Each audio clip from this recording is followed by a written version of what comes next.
Welcome, everybody, to the Cover 2 podcast MLB Preview Special. I am Nick Nenad. And I'm Jared Smith. And Jared, how long we've been preparing this episode? I think we were promoting it back in February, maybe March. Obviously, pushed back just a little bit. Yes. Obviously, with the coronavirus pandemic and all the labor issues and all the disagreements between the Players Association and the MLB, we now finally have a season coming up this Thursday, July 23rd, starting with the Giants and Dodgers and Yankees and defending champion Washington Nationals in a 60-game season, with the playoffs being played as normal. There are travel restrictions for each divisions. Speaking of the West, Central, and East, the season is a lot different. There is a game at the Field of Dreams park this season as well. Somehow that still survived all this. And so a different type of season, but nonetheless, we still got to preview it, Jared, because it's the first major sport to return, barring anything horrible happening later this week with testing and positive tests. Just to give you an inkling of what has happened with those tests really quickly before the season starts. As far as the latest report, the MLB did over, I believe it was 13,000 tests last week, only 5 positive tests. So far, the players, coaches are doing an extremely good job, considering how many tests there were and considering that, really zero tests. I mean, zero positive tests. And I don't know. Is that including like player personnel as well? Yes. This isn't just players and coaches, right? I believe everybody is getting tested. Anybody that is remotely associated with the teams is getting tested. I don't know about media necessarily, but I feel like media is probably away from the team anyways. I've seen, for example, the Dodgers announcers aren't going to be going on the road. They're going to be doing it from a studio in Los Angeles. So I don't know about the media, but I do know that players and personnel of the team are the ones getting tested. It was only 1 personnel member and 4 players that tested positive. And I'm not sure exactly who those players were. But nonetheless, MLB successful so far. But we also started traveling this week with scrimmages, spring training games. So we'll see what happens later this week with testing and positive tests and all that. Jared, real quick, I've been talking too much to start this podcast. What are your thoughts on this 60-game season?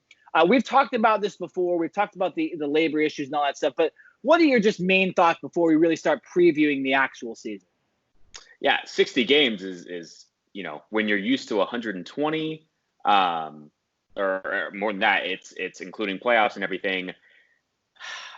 Listen, and I'm going to say this for almost every sport. Basketball, hopefully football has an entire season, but we're not really sure about that.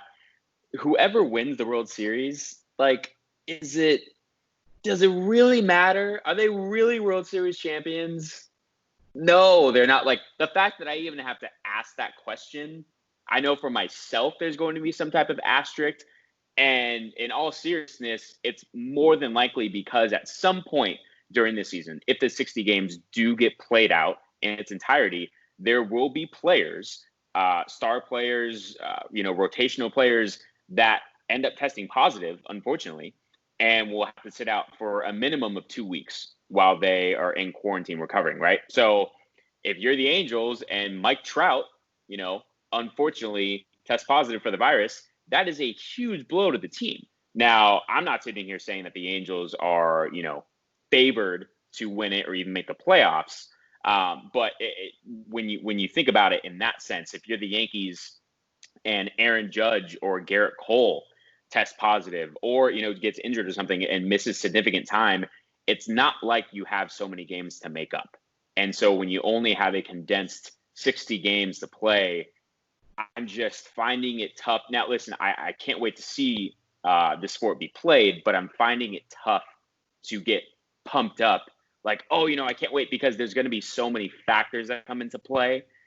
And I just, like I said, once we get to, picking our World Series winners and MVPs and all that, there are going to be so many other factors that come into that. And so, while it will be deserved, I'm just a little hesitant to sit here and get all giddy and excited until I actually see it play out and come to fruition. Because right now, 60 games sounds great, but we may get 20 games in, and who knows? So I'm going to be the pessimist a little bit. Maybe you can, be the happy-go-lucky guy.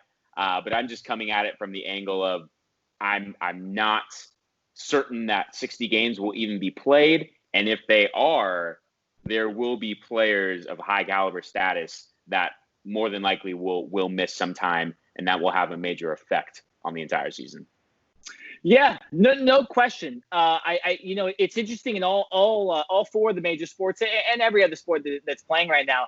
You kind of have to use the coronavirus as sort of an injury going into this, although that injury could really not necessarily affect a player, right? So it's going to be a little different. I think mentally, us fans and as a team, you kind of have to, as a pitcher, if someone gets the coronavirus, as a team, you got to be like, hey, that guy has his elbows flaring up, right? He's out for 2 weeks. And just to let you guys know, the policy for the MLB for quarantining is a simple 2-week quarantine like the CDC has been telling us overall. Any player that had, I believe it was 15 minutes in super close contact to that person before they tested positive also has to quarantine. There is a little issue with that because I don't know how necessarily they're going to determine that. And I don't think the MLB is going to be forcing everybody to quarantine unless they test positive. These players, again, are getting tested every single day. Right. So the chances that someone it does have to suck, but for purposes, what we've seen, Jared, with the 13,000 tests and only the 5 positive, right? It's working so far, and at least it seems like these MLB players are quarantining at their homes. They're not going to outside ventures, although, in a lot of states you can't right now anyways. I do think the MLB is taking this as serious as possible, and, they're going to try their best, especially when the games really count, to stay indoors, right? If you're Aaron Judge, Mike Trout, Clayton Kershaw, Max Scherzer, Garrett Cole, you need to stay the hell inside. You know what I'm saying? Let your wife go do the groceries. Let your kids do your little chores for you, right? Don't even go out and mow the lawn, right? You never know. A neighbor could be walking by and spit in your mouth by accident, right? So we'll just see about all that. But, I am going to play the optimist because I've been trying to play the optimist on every single sport. And so far, every sport that has come back has been successful. The UFC has been successful. The MLS has been going on for a week now. They've played a couple of games. I just watched the Galaxy and LAFC the other night. They're doing an NBA-style bubble. The NHL is starting in early August. The NBA is scheduled to start in the next coming weeks. And so far, we haven't had any outbreaks so far in any of these situations. The NFL will see later on what they decide to do.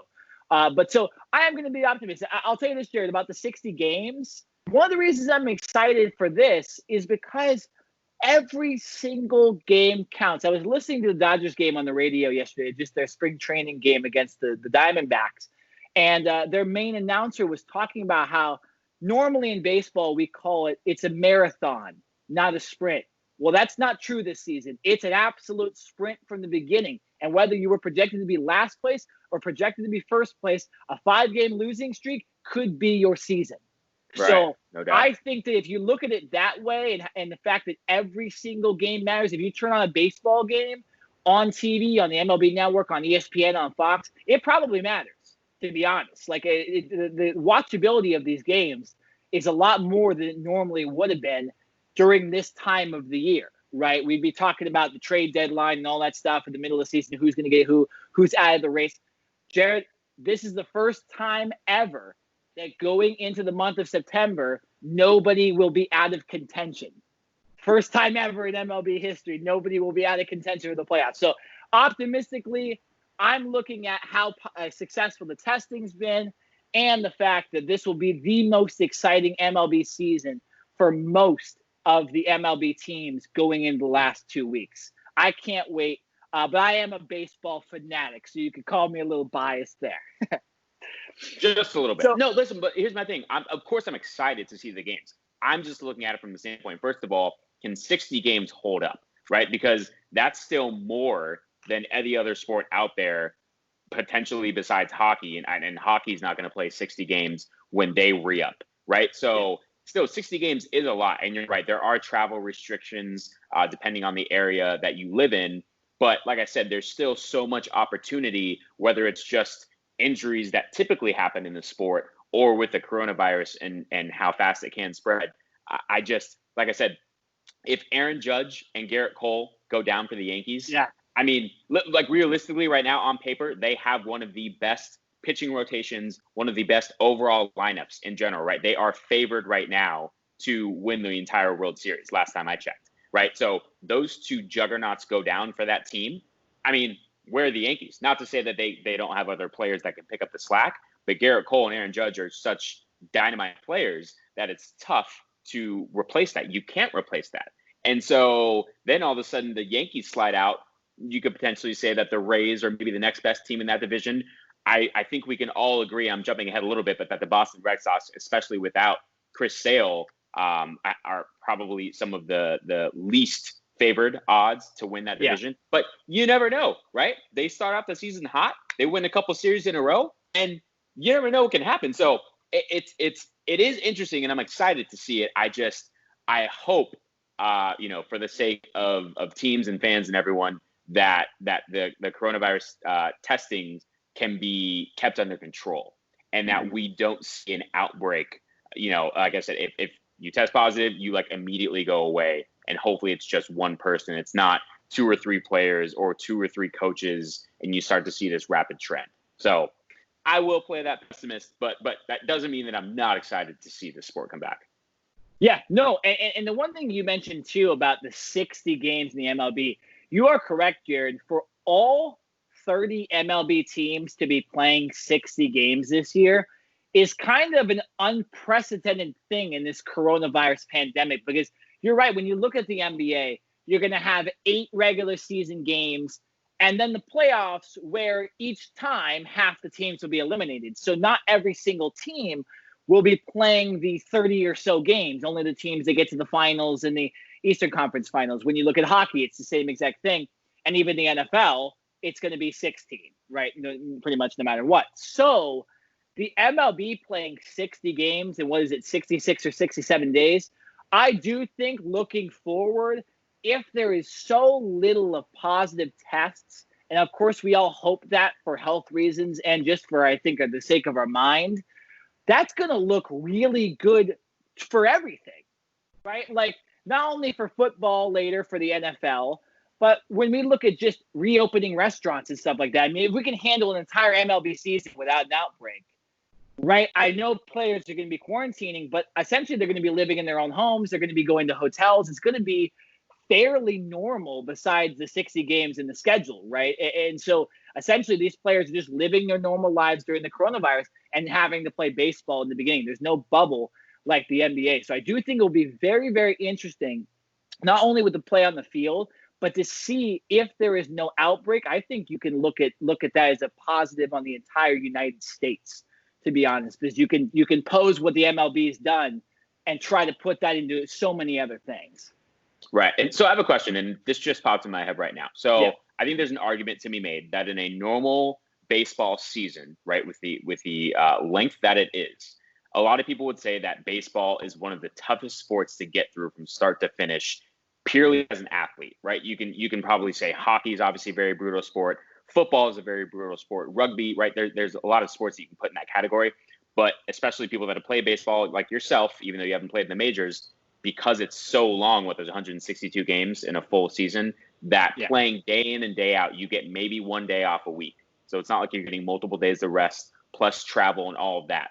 The fact that this coronavirus has affected everyone, right, and especially these athletes, and their training has been thrown off. Obviously, they've been back in spring training for a few weeks now. Still with playing 60 games, it's going to be the same thing. They will get maybe 1 day off a week. So they're going to be playing a minimum of 5 games a week, if not closer to 6. Mm-hmm. Do you think that there's some type of rust factor? Do you think there's going to be, it's going to take a couple weeks for these players to really get acclimated? And then do you see that layoff, right? The fact that there wasn't a full spring training, do you see that really having an effect on these players or not so much?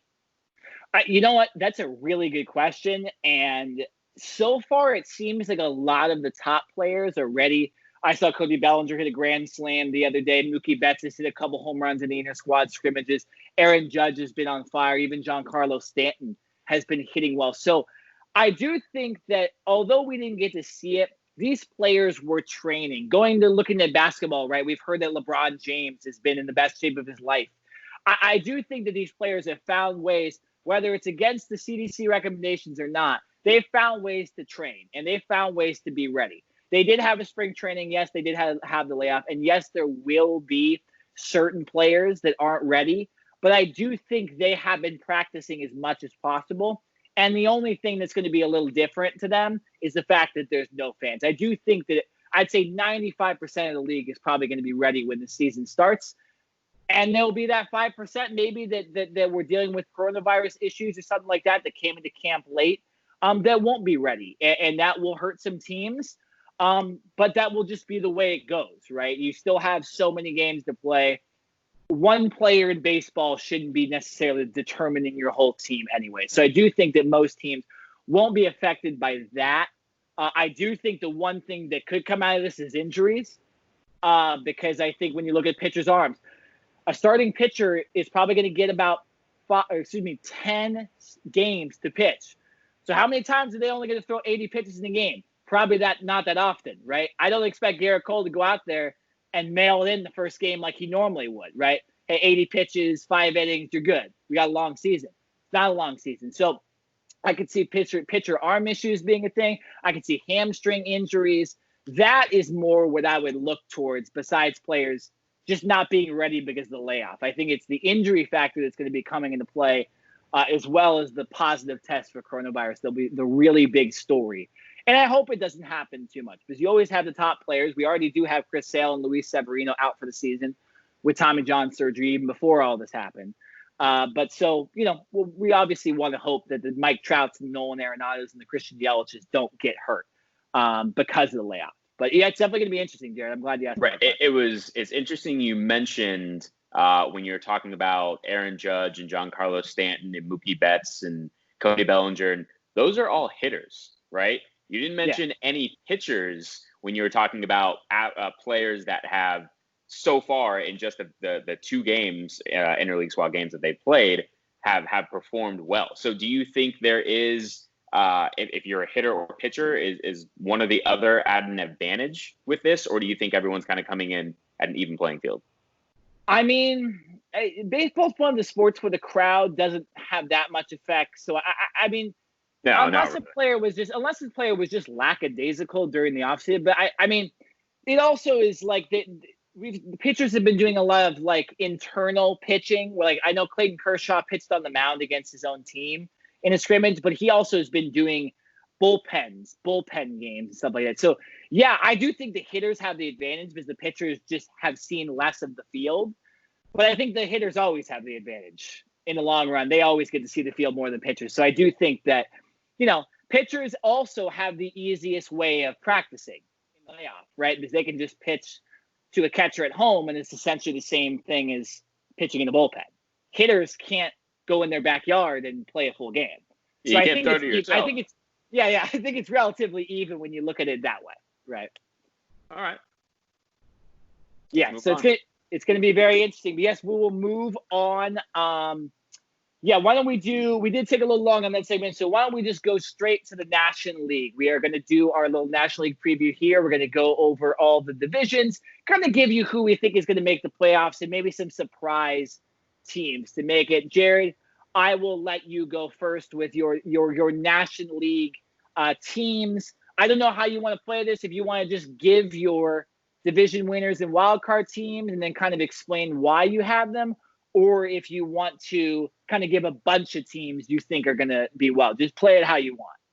Yeah. So I'll give my 5. So I'll give the 3 division winners, the 2 wildcard teams. So it's laid out that you can see who I have moving on to the playoffs. And obviously those teams are going to be the ones that are playing well throughout this 60-game season.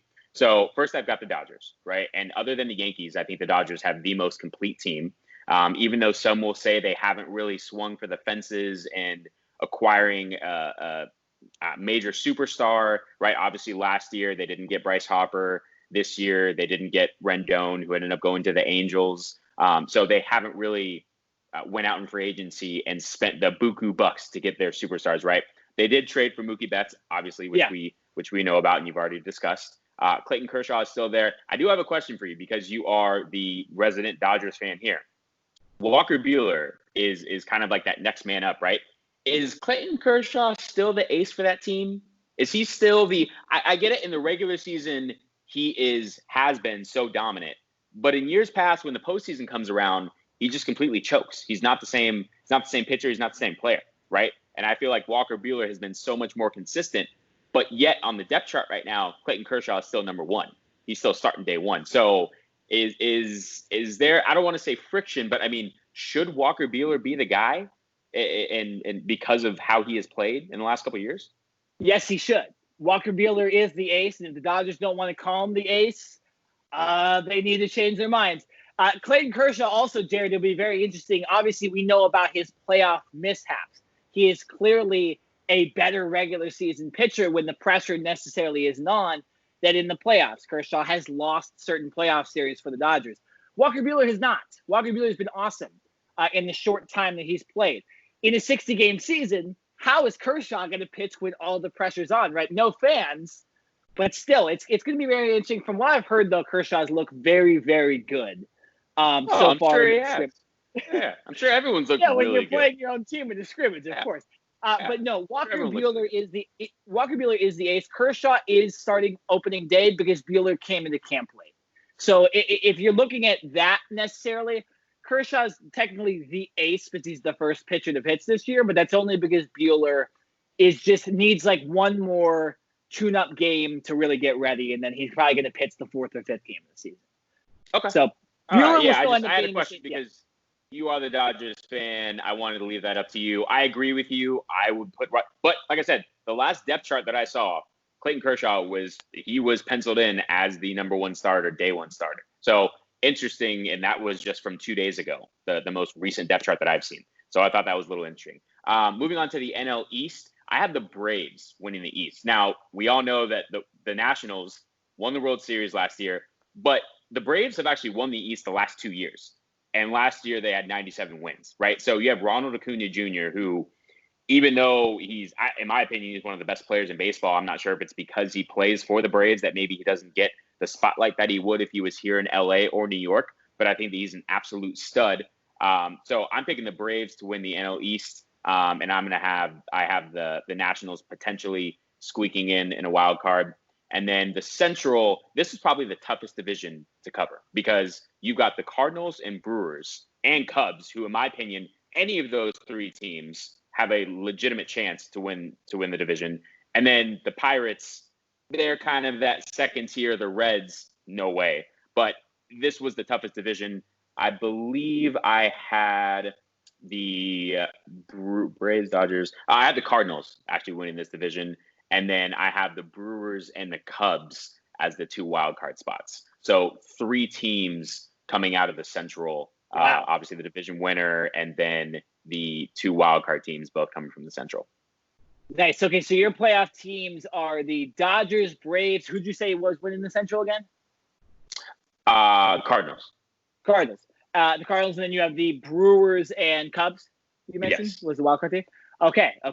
I like it. I'll agree with you. The Central is the most difficult for me as well. I see four potential teams making the playoffs. And out as well of the Central? Out of the Central, four potential teams. I'll explain. And then the NL East being a tough division too. I see possibly four teams as well making the playoffs in there. But I will start with the NL East, which is the easy one.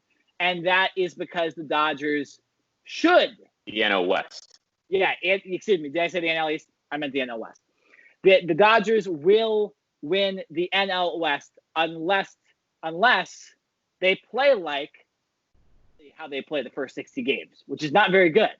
So it'll be very interesting to see if the Dodgers change that up. I think they will because I think the pressure's on, and there has been no better team under pressure than the Dodgers during a lot of these regular seasons and even the playoffs. Yeah, they haven't been able to get the big wins, but they were cheated against twice, so it's tough to win when you're cheated against twice in the World Series. A little bit. Yeah, but so yeah, Dodgers will win this. And real quick, let me just change my hat for a second. Don't mind my hair. There we go. So I'm now full garbed out. If you didn't think I was a Dodgers fan, you should know now.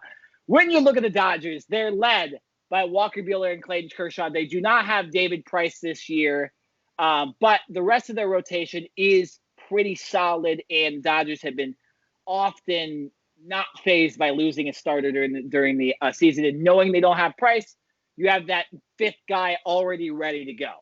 So it should be Ross Stribling, who apparently has been one of the best pitchers in camp so far. So Dodgers pitching should be fine. Everyone's great in camp, right? Everyone gets a glaring review in camp. It's real nice. Of course. The bullpen is always the tough thing for the Dodgers. Obviously, you have Joe Kelly, horrendous season, lost us the playoffs last year. Kenley Jansen has been dealing with a lot of issues, heart issues, arm issues. So hopefully he's back. He's also been dealing with the coronavirus right before season started. That's why he came in late. But so the bullpen will be the biggest problem for the Dodgers come playoff time, but they should have no problem winning the NL West. When you look at the hitting, what's up? Go ahead. Sorry, I want to say really quick because before I lose this thought. So the Dodgers have won the NL West the last 7 years. Last year, they won it by 9 games, but in average in that whole 7 years, they've won the NL West by an average of 21 games, which basically is saying the Diamondbacks, the Giants, the Padres, and the Rockies have sucked in the last 7 years. Any type of actual competition within the division. So maybe this year with only 60 games, we can get some more competition out of the Padres, who are a younger team, up and coming, potentially the Diamondbacks, even the Rock. Like someone, can we please get some competition? I fully expect the Dodgers to win this division, but like, do we have to just like put it on the silver platter for them? Can we at least give them a little bit of, not a break, but like, can we make it difficult, or is it just going to be an easy cakewalk for them again? I just had to say that before I lost that train of thought. Jared, it's hard because anybody that's pitching on the NL West or the AL West, we got to remember too that when we look at these divisions, they're also going to be playing the AL division. So like the NL East will play the AL East. We'll see Mets Yankees more than we know, or excuse me, we'll see Braves Yankees more than we normally would. You always see Mets Yankees, but you'll see Phillies Yankees nationally. Like it's going to be a lot of games locally. It's not going to be all interleague and stuff like that. So when you look at the Dodgers, though, here's some of the players in this lineup, Jared. Jock Peterson, Max Muncy, Justin Turner, Corey Seager, Cody Bellinger, and Mookie Betts. There's also A.J. Pollock. There's also Will Smith. I mean, they've been doing these inter-squad games, Jared, and both teams playing could make the playoffs. Like, that's how good the roster. Not to mention Chris Taylor, Kike Hernandez. Also, like, this team is so deep. And one thing I want to mention about the Dodgers, and the reason why I don't think they'll falter in the 60-game season and choke, apparently the rumor is that after a lot of them watch The Last Dance, that they're kind of realizing, listen, Jared, that they're kind of realizing a lot of the players' contracts at the end of the season are coming up, and that this may be the last time for this core group to win a World Series. I think Kike Hernandez, Chris Taylor, Justin Turner, Mookie Betts, I think Jock Peterson as well. Their contracts are all up at the end of the season. So you might see a very different Dodger team next year. So I see them playing all out, and that's why I have them win the NL West. Yeah. You want to know what was different between the Last Dance Chicago Bulls team and this Dodgers team? Jared, I know it's different. That Chicago Bulls team had already won championships. They knew what it was like to get there, okay? Now, I'm sorry to throw some shade, but like the Dodgers just can't get the job done at the end. Right, obviously getting to the World Series against the Astros. Yes, the Astros are cheating, and then losing in the divisional round to the Nationals last year.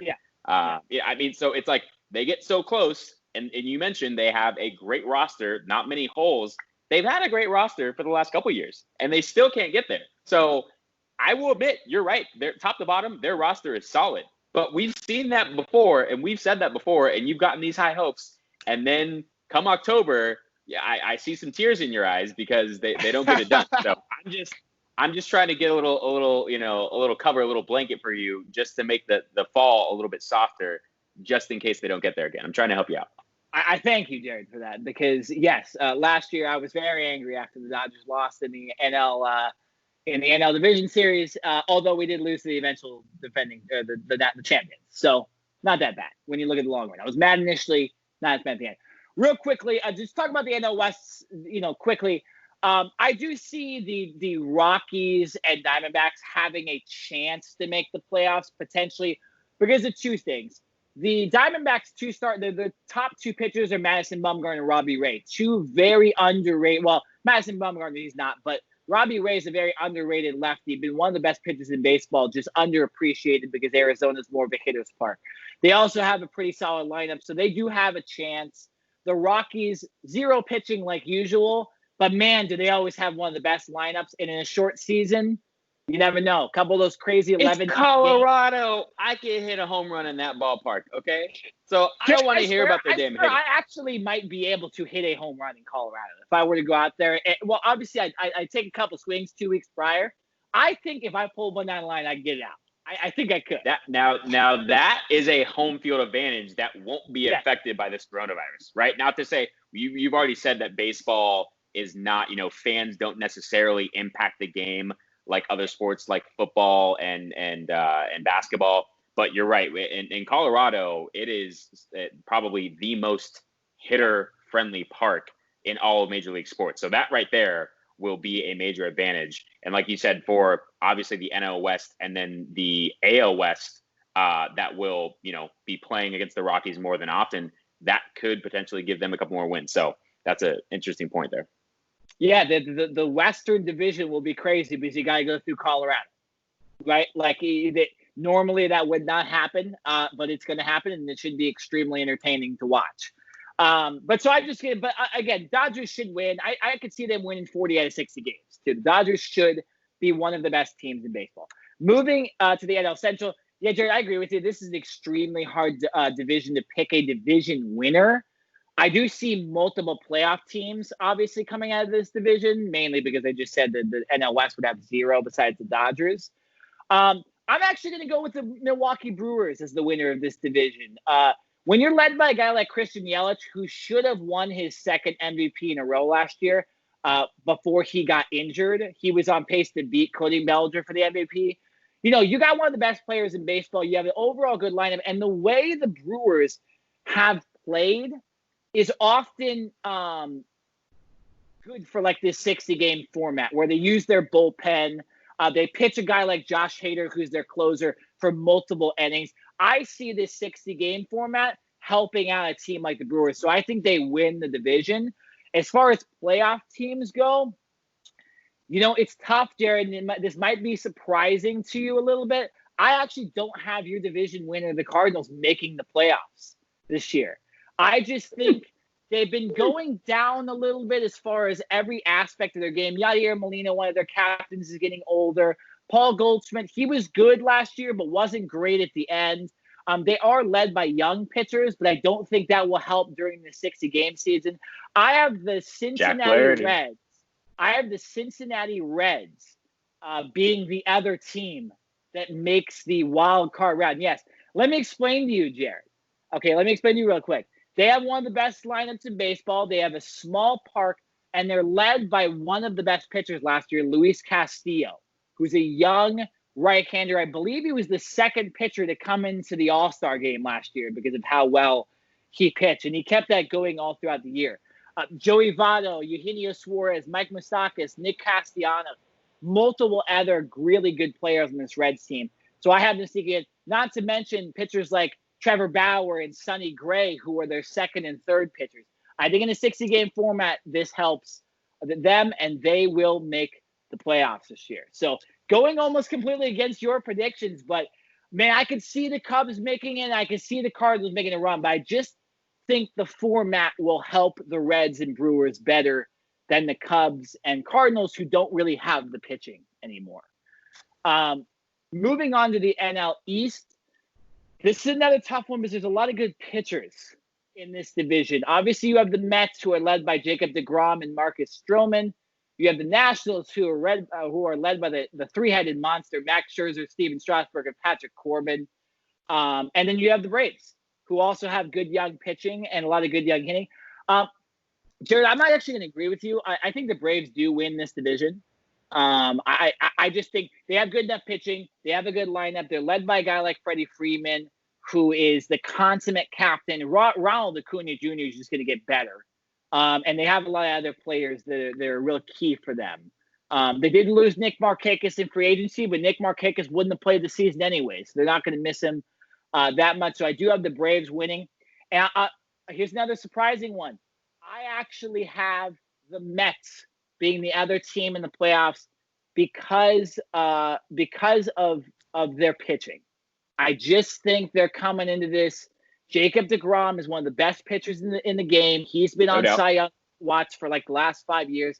Marcus Stroman, not the best year starting in New York, but it was his first year in the NL East or in the NL period. I think he comes back. I think he does well. They're also led by Pete Alonso, Michael Conforto, Jeff McNeil is a good leadoff hitter, and multiple other hitters, including Robinson Cano. So I think they're the other wild card team.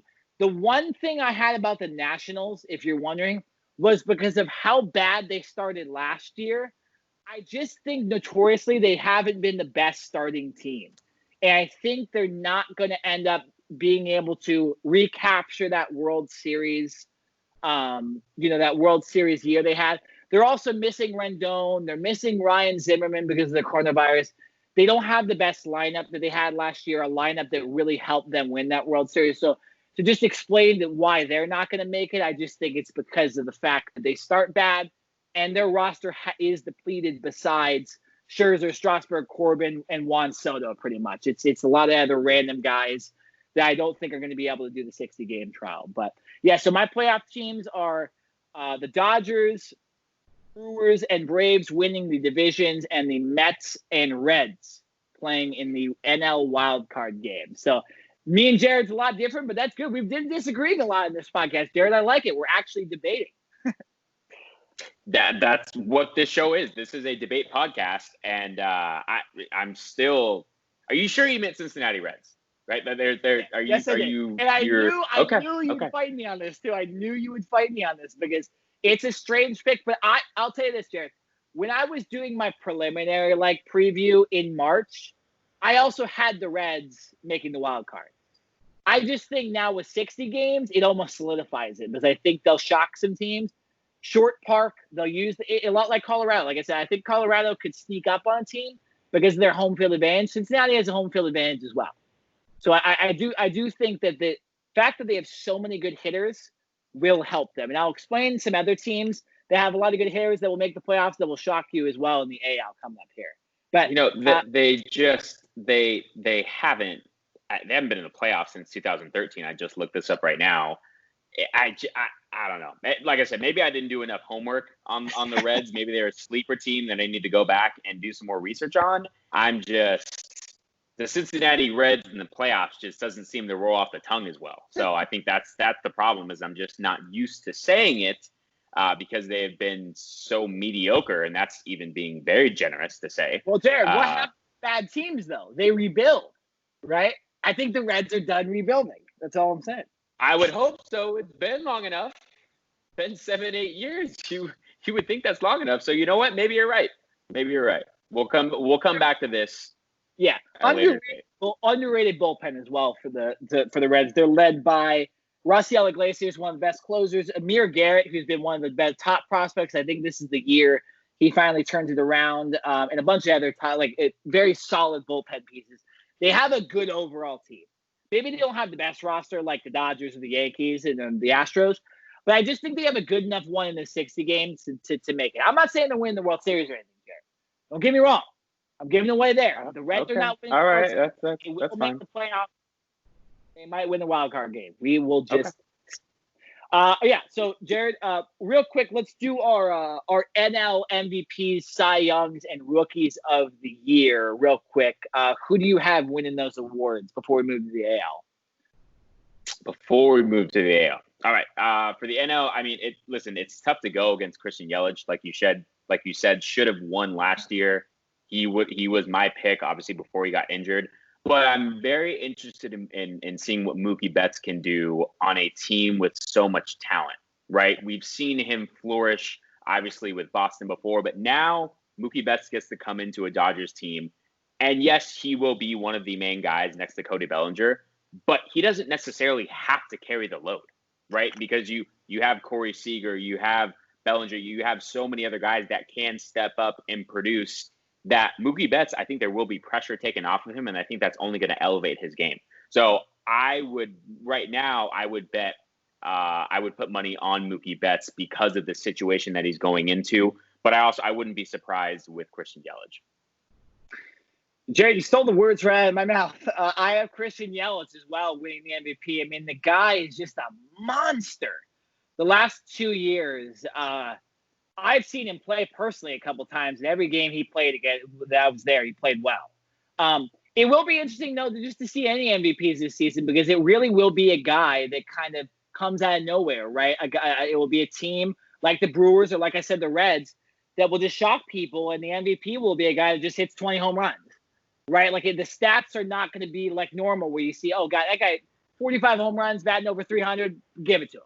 It's going to be a dog race for this MVP this year. But I do think Christian Yelich has been the most consistent. He was a Triple Crown winner. And last year, like I said, he would have won the MVP if not for the injury at the end of the year. Cody Bellinger squeaking it out, barely even batting 300. I'm going to go with Christian Yelich as well. Who do you have as your Cy Young for the NL? That is going to Walker Buehler. And that's, listen, best team in the NL. I agree with you. I think Walker Buehler should be, at least the depth chart that I saw, it wasn't from ESPN. I have to go back and look.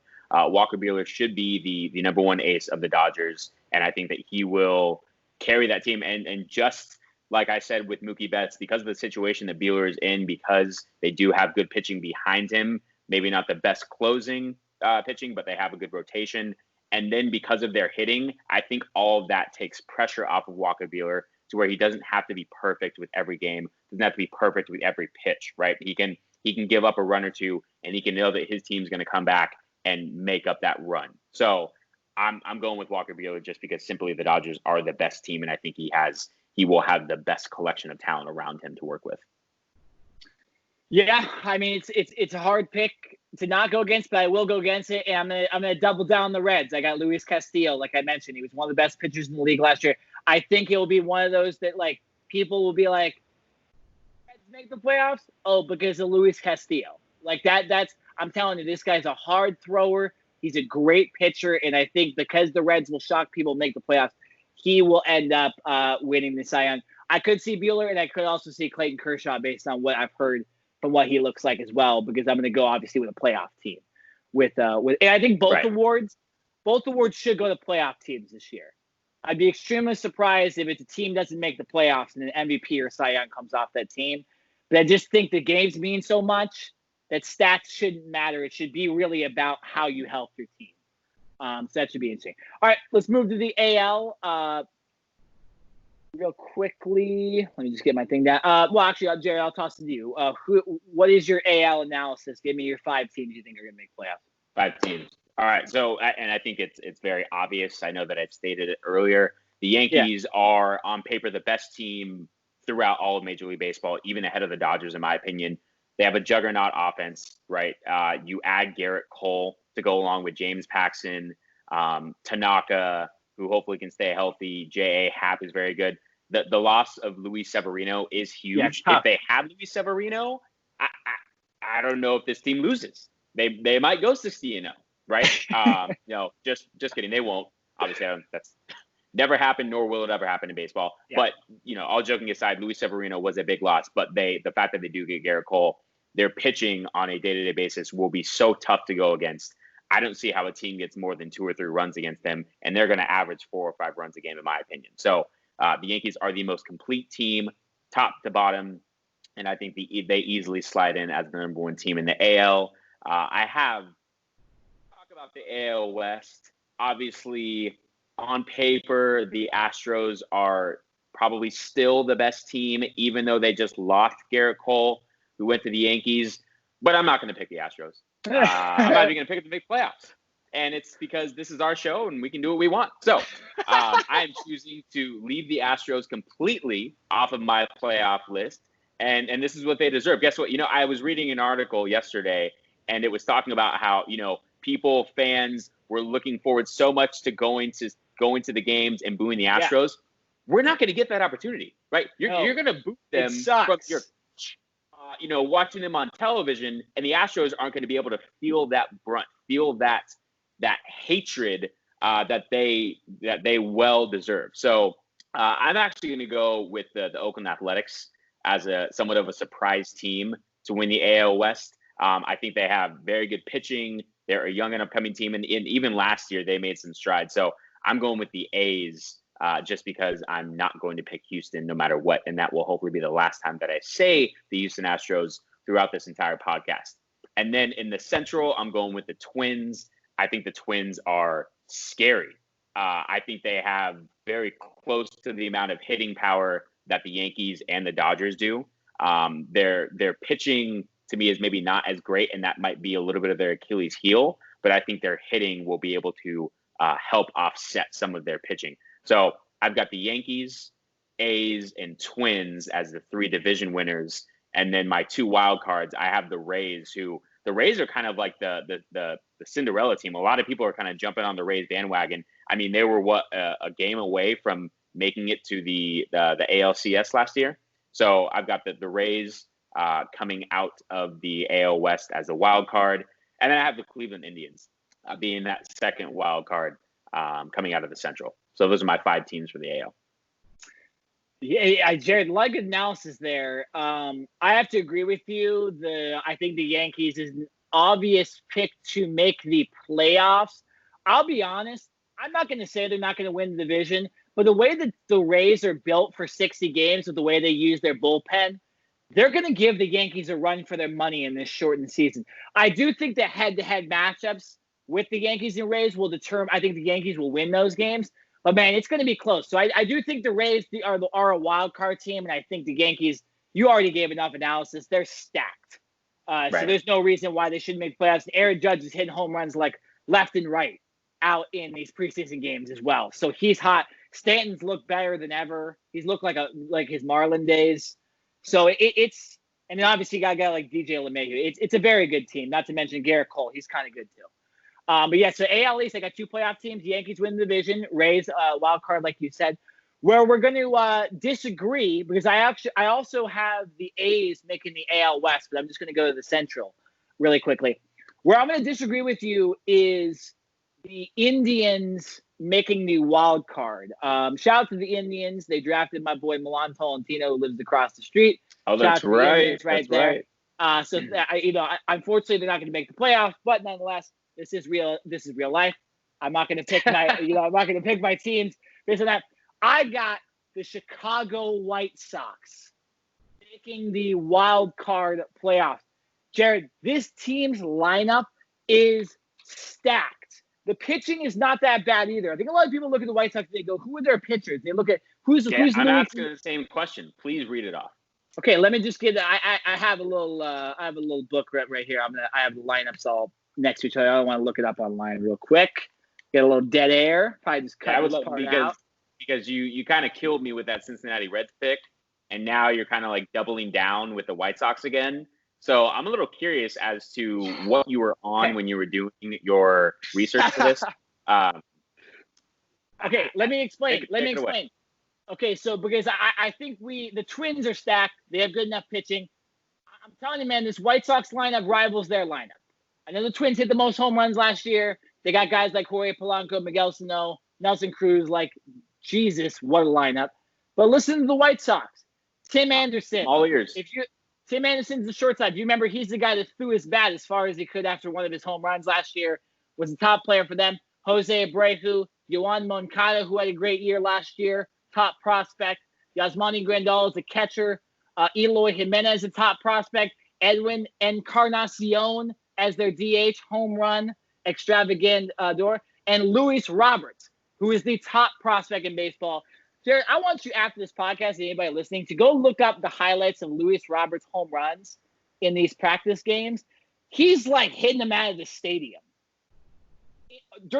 He's murdering balls 450 feet off live pitching. This guy's a beast, and he's going to be one of the best players in baseball for years to come. Reminds me a lot of a better Yasiel Puig. but he's going to be really good. And then they're pitching. They're led by Lucas Giolito, who finally lived up to his top prospect moniker, making the All-Star game last year and making a lot of guys look silly, including Mike Trout during the All-Star game last year. They're also led by newly incomer Dallas Keuchel. And Keuchel, I forgot about him. Okay. Dylan Cease is also a nice pitcher for them, some of the dirtiest stuff in the game. So that's why I think they'll make the playoffs. They have a stacked roster, and they're built perfectly for 60 games. Maybe not 162 because they got a lot of young guys. I think they'll get hot, and they'll sneak into the playoffs. But, yes, I got the Twins and White Sox out of the Central, the Yankees and Rays out of the AL. I said it leaves one team. I mentioned the Athletics. I agree with you. I think they're the best team besides the Astros. They also play small ball, right? The money ball style. I think that helps in a 60-game series, a lot like the Rays. They'll use their bullpen as well as their starters. The one thing that could hurt them is the fact that they've been real cheap with their coronavirus testing, which is not good. Like, I could see players testing positive that don't really test positive because the A's are just cheap with everything. Whoa, you're going to have to do a little more explaining here because this is a multi-million-dollar. Yeah, well, barely, right? I mean, they've never really had money for a long time. They play in one of the worst stadiums. I mean, the worst stadium. Sure. Can agree on that. And just I heard there's a lot of issues to start the season. So maybe they start a little slow, but I think they end up winning a bunch of games to win this division. The reason I don't have the Astros is because I just think all this stuff is going to affect them too much with the cheating scandal. I just don't see those players playing well. Maybe I'm biased. I don't care, right? It's our show, Jared. I don't want the Astros making the playoffs. I'm not going to speak it into existence. But they do lose Garrett Cole. Verlander's a great pitcher, but he's getting older. Zach Greinke, he's been a little off the last couple of years, hasn't lived up to his contract. Carlos Correa has been hurt for a long time. So I think they're affected. The Angels in the AL West are good, but, I mean, they have zero pitching. And to rely completely on Shohei Ohtani is like a little too much. It helps at 60 games because we'll see Ohtani really play both positions. But there's no way I can say a team with zero pitching is going to make the playoffs. So unfortunately, all my Angel fans friends, come on, be realistic. They play the Dodgers 6 or 7 times this year. They're going to play the Rockies. They got an even tougher schedule than they normally do. So it's going to be tough for them. So, yeah, I got the A's, Twins, and Yankees winning the divisions, just like you, Jared, and my wild card teams, the Rays and the White Sox. Chicago represents. Whew. You know what? You unlike your Cincinnati Reds pick, that is still baffles me. You might have convinced me about the White Sox. Now, I don't know who I would take out of the wild card. More than likely would have to be the Indians. But with that lineup that I had just looked up while you were speaking, you're right. They have a lot of young talent and a lot of major prospects, right? And I think that's because they have been so bad. Now, whether it's through trades and picking up other prospects, their farm system is legit. And it will hopefully come to fruition and they'll be able to see those results this year. So you're right. They're young, and be a 60-game season helps them. 162 games, maybe not so much, but 60. So you might have flipped me on the White Sox. I was, I'll admit, I was wrong, and I made a mistake. But I'll be the bigger person and say that you were right. Well, I'll say 2 more teams just about the AL overall. To your Indians' credit, they still have great pitching. They have a returning Carlos Carrasco from cancer. We'll see what he ends up, how well he pitches after all that. And they still have Mike Clevenger and Shane Bieber, who are 2 of the best pitchers in the league. So their pitching is good. I just think, the rumor with this team was that they were going to trade Lindor. Their hitters have gotten worse and worse every year. They do have Carlos Santana and Jose Ramirez along with Lindor, but I just think all that talk about not, trading away, rebuilding, all that stuff, I don't think that's good for a team. And even though it's 60 games, I just think these other teams, the Twins and White Sox, who have way better hitters, are going to end up making it. But I would not be surprised if the Indians make it. One surprising little note I'll just mention, and this was only because of past experience. I don't think this roster is good at all. The Seattle Mariners have notoriously been great starters. Great starters. So they always finish terribly. My dad and I almost are putting bets on when they'll have like their first 8-game losing streak. Because I'm like, oh, they're good. They're in like second or first. And then all of a sudden they just passed. And you're like, what happened? What happened to Seattle? And then it's like, well, they lost the Angels and A's in 9 straight games. So that didn't help. But so you never know, right? They have really no talent, no roster. But they always start so well. Maybe 60 games, it replicates it. But I'm just throwing that out there. I do not realistically think they will make the playoffs. But to pick the most surprising team you could, maybe the Mariners making the playoffs. Do you have any teams like that where you're just like, you know what? Because of 60 games, this team might have a chance, but realistically, they never would during the regular season. You know what? I don't want to sound too broad, but you made a great case about the Mariners because they just religiously start well. We can say that about almost every team, right? You said the Mariners, they don't have a lot of talent across the board, if any, right? Whether it's pitching or hitting. So we could go up and down and spend another 3 hours talking about every single team, right? Other than the teams that we know, the Yankees and the Dodgers, that will more than likely, punch their tickets into the playoffs. But we can make a case because it is such a shortened season that almost any team, if the right situation goes their way, if they don't have players that or if they do have players that stay healthy, that don't contract the coronavirus, we can make an argument about a lot of teams. So I don't necessarily have a sleeper. You're right. The Mariners always start well. Why? We don't know. It's something in the air up there. I don't know. But so I don't necessarily have another team, though, that I would say is a sleeper pick. Yeah, no, you're right. And honestly, I mean, you could even see like the Marlins start hot, right? Or like the Orioles win 8 out of 10. Like it's just like you all you have to really do is just win a series, right? You win every series, you'll probably make the playoffs. So you just get hot. You maybe get a couple sweeps in there against it. Like it could happen. This is the one year where a horrendous team could be in contention with really no talent on their team. I don't expect it to happen because I just think like these juggernaut teams are going to dominate these divisions, but you never know. You never know. Mariners could get hot and it's like play real well in Colorado, right? Like it's something like that. So it'll be very interesting to watch for sure. And I can't wait. All right, Jared, I think you're going to love one of my picks here for these awards. AL MVP real quick. Give your AL MVP. This one to me is easy, and this isn't being a homer because I am an Angels fan, but I mean, Mike Trout, like is listen, Aaron Judge, I'm sure he's going to have a great year. He already hit 2 bombs in his first spring training game, the interleague match. You could, I don't want to say his name because I said I wasn't going to mention the Houston Astros again, but Alex Bregman, you could throw him in there. You could say it. Yeah, you could. You can say it. But I mean, Mike Trout, realistically, come on. The guy he's the face of Major League Baseball for a reason. He's the 5-tool player. He does everything well. And he is the reason why the Angels are relevant in the first place, because you're right. They do not have pitching. It is really all on their hitting, other than Shohei Ohtani, who hopefully will be able to do well. Anthony Rendon as well. Anthony Rendon. And Rendon.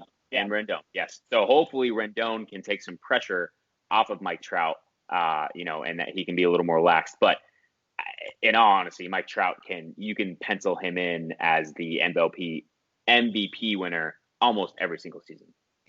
Yeah, I obviously you could do Trout. You see, I can't go against my word though. I said a team's got to make the playoffs, so I'm going to go with Judge.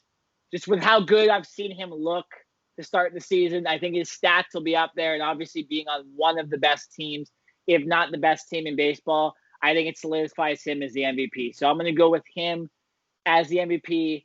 I will say this: if the Angels make the playoffs, you almost have to give it to Ohtani, because if he's hitting and pitching, there's no way you could say that Aaron Judge and Mike Trout did more than Ohtani, right? Could you agree with me that if the Angels make the playoffs, there's the case in 60 games to give it to Shohei?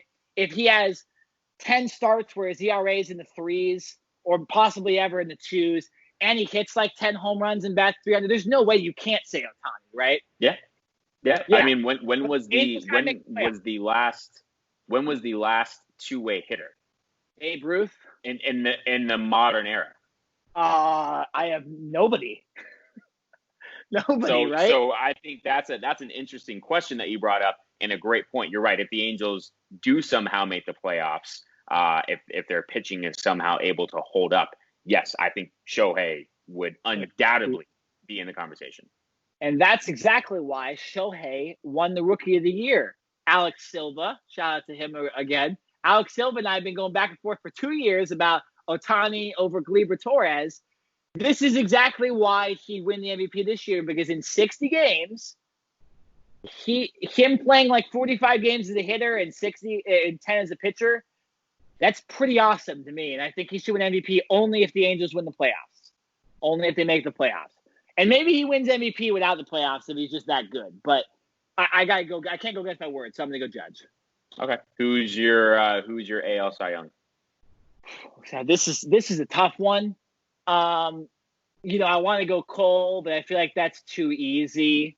I think it's going to be somebody underrated. Like I'm going to kind of copy my Reds pick here. Lucas Giolito from the White Sox. I think it's going to be one of these guys that we don't see coming. A guy that pitched well last year, might have come into his own. Great curveball, strikeout pitcher. I think it's Lucas Giolito. He's going to get the White Sox to the wild card, and he's going to win the Cy Young. And I think his stats are going to be unreal for 10 or 11 games, however many he pitches. So I'm going to go Giolito. But I could go like a guy like Cole, too, could win it as well. Yeah, both of my guys are actually coming out of the AL East. I can make an argument for Blake Snell. For the Rays.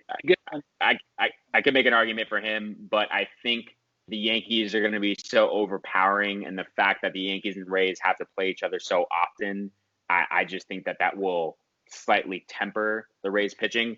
How can you really not give it to Garrett Cole, right? We've seen what he's done in Houston already, and now he comes into this juggernaut team, and yes, he will be the ace. He's the face of the franchise type. But when you have the batters and the hitters that the Yankees do, like I said, just when you're talking about Walker Buehler, it's like, hey, you know what? Maybe even if I don't have my best stuff tonight, I know that my guys are going to be able to hit for me and they're going to be able to pick me up. So I just don't know how you can't go with Garrett Cole. Now, it is the easier pick.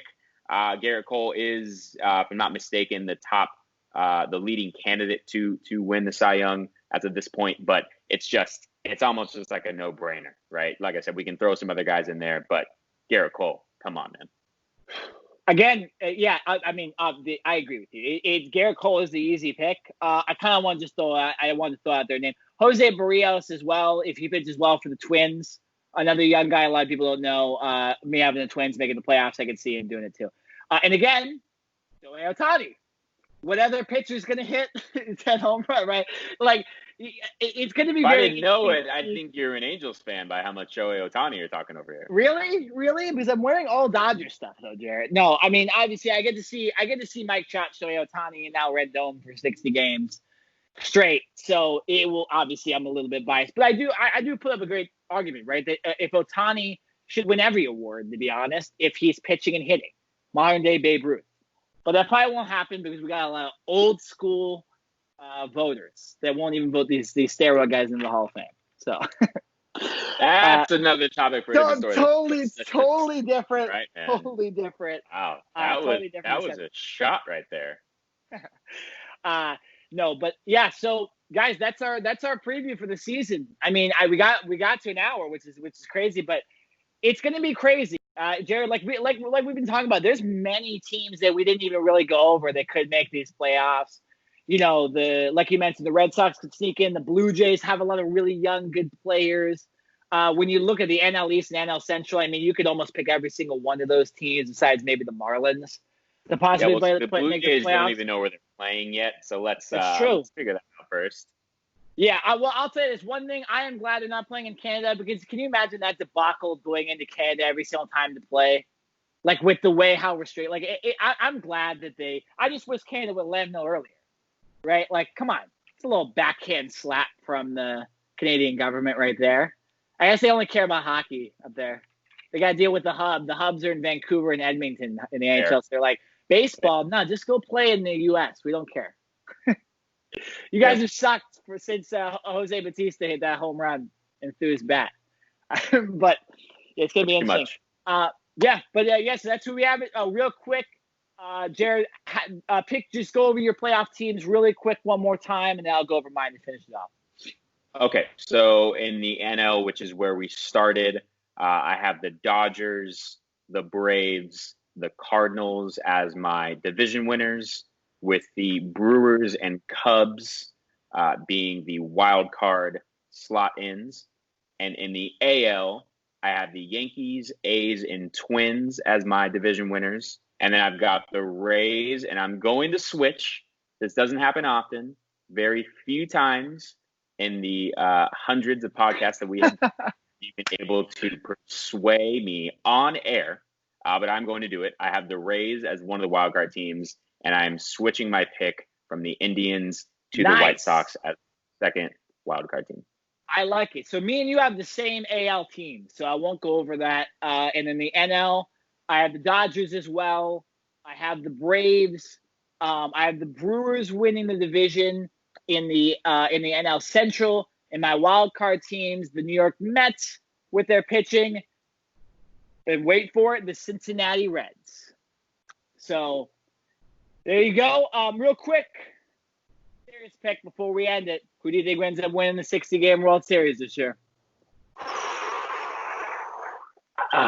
Man. All right. I didn't know we were doing that. I didn't know we were going up. I was prepared for who's making it to the playoffs. Here's what I want to see. I want to see New York and LA. Yes, I do. Yes, I do too. West Coast, East Coast, Dodgers, Yankees, World Series.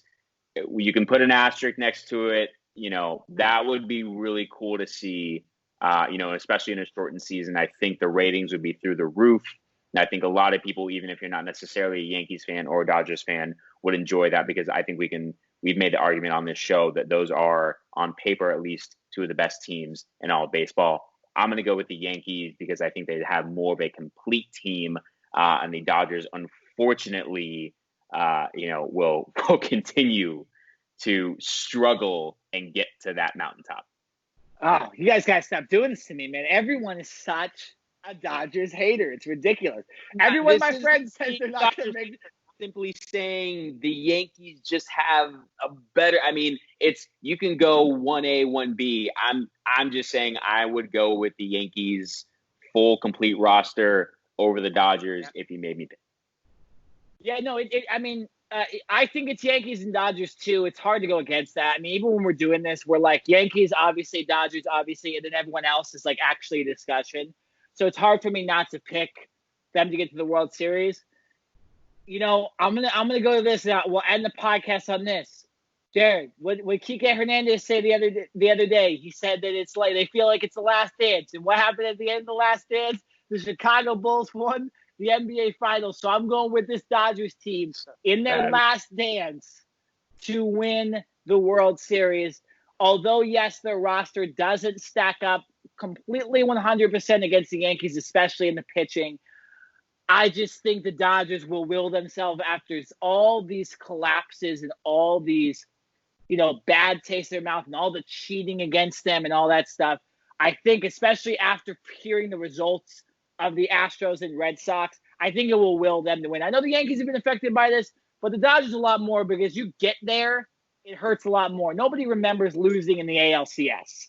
They remember losing in the World Series. So I'm going to go with the Dodgers over the pure heart. But I could see the Yankees winning as well. Dark horse, the Brewers, by the way, just to throw that out there to win the World Series potentially too. Right. Christian Yelich, I'd love to see Christian Yelich win a World Series. That'd be awesome. And obviously, I think we both agree we'd love to see the Angels possibly get there and see Mike Trout at least in the playoffs, maybe even the World Series. Just come on, man! Like make the playoffs and give the guy About time. He's the best player in baseball. He deserves to make the playoffs. I'm sorry to say it, but I will say it as an Angels fan. They are wasting his prime years right now by not putting a complete enough team around him to at least give him a chance. Just get into the playoffs. That's all you have to do. If I'm not mistaken, they've only been to the playoffs once in Mike Trout's entire career, and they got bounced out in the first round. So, let's give him more of a taste than just a 3-game exit. He's never even won a playoff game before. It's terrible. He didn't play that well, but, it's hard in 3 games. And then, hey, Jared, maybe he takes to the fact that Patrick Mahomes beat his contract. Maybe he goes, hey, you know what? I'm the best athlete in the world. I don't care about this Patrick Mahomes guy. Maybe Mike Trout wills himself to get into the playoffs this year after he's not the highest paid athlete in the world anymore, which is interesting. But yeah, that's it for our MLB preview. If you missed anything and you just, you clicked on it to skip forward or something, we kind of had a discussion in the beginning of this podcast about the state of baseball right now, what we thought about the 60 games, all the coronavirus stuff. And then, of course, we went into the divisions and we picked also our MVPs and Cy Young for each league. But yeah, for this podcast, we are done. I'm Nick Nenad. I'm Jared Smith. And this has been the Cover 2 Podcast. We will see you once again.